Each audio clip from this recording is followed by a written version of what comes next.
Hello বন্ধুরা, good morning. আজকে মোটামুটি সব শীতের ফুল গাছের আপডেট তোমাদের দেখাবো। প্রথমেই এই জেরেনিয়াম গাছ দুটো দেখাচ্ছি। খুবই ছোট সাইজের থাম পটের গাছ আমি এই টবে পাশাপাশি দুটো বসিয়েছিলাম। এখন অনেকটাই বড় হয়ে গেছে। এই গাছে মোটামুটি ফুল আসতে একটু দেরি হয়, ফেব্রুয়ারিতে আশা করি ফুল পেয়ে যাব। তারপর এই দুটো গাছ অ্যান্ট্রেনিয়াম ড্রপ ভ্যারাইটি, দুটোতেই ফুল চলে এসছে। আমি কিশলয় নার্সারি থেকে কিনেছিলাম, দুটো আলাদা কালারের চেয়েছিলাম আর সেটাই হয়েছে। এটা আমার দুটো ডালিয়া গাছ, একটা হলুদ আর একটা লাল রঙের। দুটোতেই কুড়ি চলে এসেছে। গাছটাও অনেকটা লম্বা হয়ে গেছে আর বেশ হেলদিও আছে। তারপর আমি দুটো কার্নেশন বসিয়েছিলাম, যেটা খুব একটা ভালোভাবে বাড়ছে না, অনেকটাই লেগি হয়ে গেছে। আমার এটাকে এখনও পিঞ্চিং করা হয়নি, একদমই নেতিয়ে পড়ে যাচ্ছিল, তাই জন্য লাঠি দিয়ে সাপোর্ট দিয়েছি। আর একটু লম্বা হলে কাটার জায়গাটা পেলেই আমি ডগাগুলো কেটে দেব, তাহলে গাছটা আরও ঘন হবে। আমার কাছে এখনও অবধি এই তিনটে পিটুনিয়াই ফুটেছে, ডিপ বেগুনি, সাদা আর আজকে নতুন ফুটেছে একটা পিঙ্ক কালারের, মধ্যিখানটা সাদা, ওটা হচ্ছে মার্লিন মিক্স। এবার বাকি পিটুনিয়াগুলো বাড়তে একটু সময় নিচ্ছে, কারণ মাঝে অনেক দিন বৃষ্টি হয়েছে, গাছগুলোকে সরিয়ে একদম শেডের নিচে রাখতে হয়েছিল, সেখানে খুব একটা ভালো রোদ পায় না, তাই জন্য গ্রোথ খুব একটা ভালো এবারে হয়নি। আর মাঝে মাঝেই মেঘলা আকাশ থাকছে, ঠিকমতো রোদ উঠছে না, সেই জন্য গাছগুলো ঠিকমতো বাড়ছে না। আর এই জারবেরাটা আমি ব্যান্ডেলের কিশলয় নার্সারি থেকে কিনে এনেছিলাম কিছুদিন আগে। এটা হলুদ ফুল, মাঝে কমলা, একটা বড়ই কুঁড়ি চলে এসছে আর গোড়া থেকে আরও একটা নতুন কুঁড়ি আসছে। আর পাতাগুলো দেখতে পাচ্ছ একটু শক্ত হয়ে গেছে, মুড়ে মুড়ে গেছে, দেখে বোঝাই যাচ্ছে গাছে মাইট ধরেছে। আমি খুব তাড়াতাড়ি এটায় পোকার ওষুধ দেব, কাকা ইউজ করলেই মোটামুটি মাইট চলে যায়।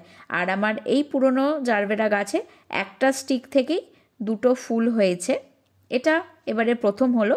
আর পাশের গাছগুলোতেও আস্তে আস্তে কুঁড়ি আসছে। এই গাছগুলোও একটু একটু করে মাইটস লেগেছে, সেগুলো ওষুধ দিয়ে সব তাড়াতে হবে। আর লাল জারবেরাতে একসঙ্গে দুটো ফুল ফুটেছে, বাকিগুলোতে এখনও কুঁড়ি আসেনি। এই চন্দ্রমল্লিকাগুলো আমার আগের বছরের গাছ, এবছর আর এগুলোকে যত্ন করা হয়নি, এভাবেই টবে রাখা আছে। পরের বছর এইগুলো থেকেই কাটিং করে করে নতুন চারা আমি বানাবো। তাছাড়া বুগেনভেলিয়া তো আছেই, এই সময় প্রত্যেকটা গাছেই অনেক করে ফুল হচ্ছে। যদি ডালগুলো কেটে দিই, আবার নতুন ডাল থেকেও তাড়াতাড়ি ফুল চলে আসছে। আমার কাছে মোটামুটি 7-8টা মতো বুগেনভেলিয়া গাছ আছে, সব কটাতেই একসঙ্গে এখন ফুল হচ্ছে। আর কিছু কিছু ফুল নষ্ট হয়ে গেছে, কারণ অসময়ে বৃষ্টির জন্য ফাঙ্গাসের প্রবলেম হয়েছিল, কিছু কুঁড়ি অবস্থাতেই পচে গেছে, আর কিছু কিছু এরকম ফাঙ্গাসে নষ্ট হয়ে গেছে। তাছাড়া বাকি গাছগুলোয় খুব ভালোভাবেই ফুল হচ্ছে। বুগেনভেলিয়া আমার খুবই পছন্দের গাছ, খুব বেশি যত্ন লাগে না, পোকাও সেরকম আমি আজ অবধি গাছে দেখিনি। মাঝে মাঝে একটু শুধু যেগুলো একটু আনকমন রেয়ার ভ্যারাইটি ফাঙ্গাসের প্রবলেম হয়, তাছাড়া আর কোনো সমস্যাই হয় না। জলটা একটু বুঝে বুঝে দিলেই এই গাছ খুব ভালোভাবে সারা বছর সুন্দরভাবে রাখা যায়। তাছাড়া পয়েন্সেটিয়া তো আছেই, এগুলোও সারা বছর বেঁচে থাকে, সারা বছর সবকটা পাতা সবুজ হয়ে থাকে। আর শীত এলেই ওপরের দিকের পাতাগুলো এরম আস্তে আস্তে ফুলে রূপান্তরিত হয়, কালারফুল হয়ে ওঠে। দেশি ভ্যারাইটিগুলো দিয়েই তোমরা করা শুরু করো, কারণ হাইব্রিড ভ্যারাইটিগুলোর অনেক দাম হয় আর সেগুলো সারা বছর বাঁচিয়েও রাখা যায় না। আমার কাছে দেশি লাল আর দেশি এই পিঙ্ক কালারের দুটো পয়েন্সেটিয়া আছে, এই দুটোই অনেক বছর ধরে আমার বাগানে আছে। কাটিং করে করে নতুন চারাও আমি তৈরি করি, আর বর্ষাকালে একটু শেডে রাখলেই গাছগুলো খুব ভালো থাকে। এই বুগেনভেলিয়াটা গাছ ভর্তি ফুল হয়েছিল, এটার আইডিয়া আমার জানা নেই, কেউ যদি জানো তাহলে অবশ্যই আমাকে কমেন্ট করে জানিও।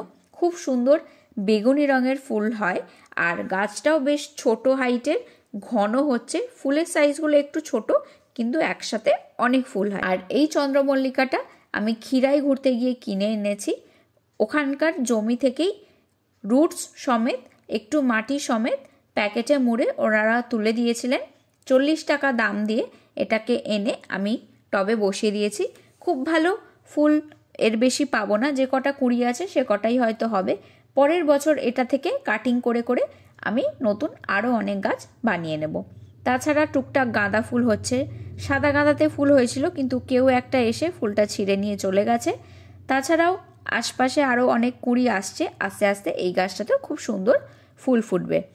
এছাড়া আমি আমার বাড়ির সামনে কিছুটা মাটিতে জায়গা আছে সরু মতো, সেখানে পাশাপাশি কিছু গাছ বসিয়ে দিয়েছি, যেমন ন্যাস্ট্রেশিয়াম, স্যালভিয়া, ডায়ান্থাস, স্টক আর কিছু গাঁদা গাছ।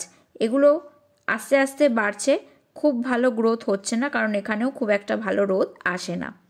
আর দুটো হ্যাঙ্গিং টবে, একটাতে পিটুনিয়া, একটাতে ডায়ান্থাস আমার করা আছে। এটাও জানলার সামনেই বাইরে রাখা আছে, যাতে বাইরে থেকে খুব ভালোভাবে দেখা যায়। আজকের ভিডিওটা আমি এখানেই শেষ করছি। পরের ভিডিওতে খুব তাড়াতাড়ি দেখা হবে।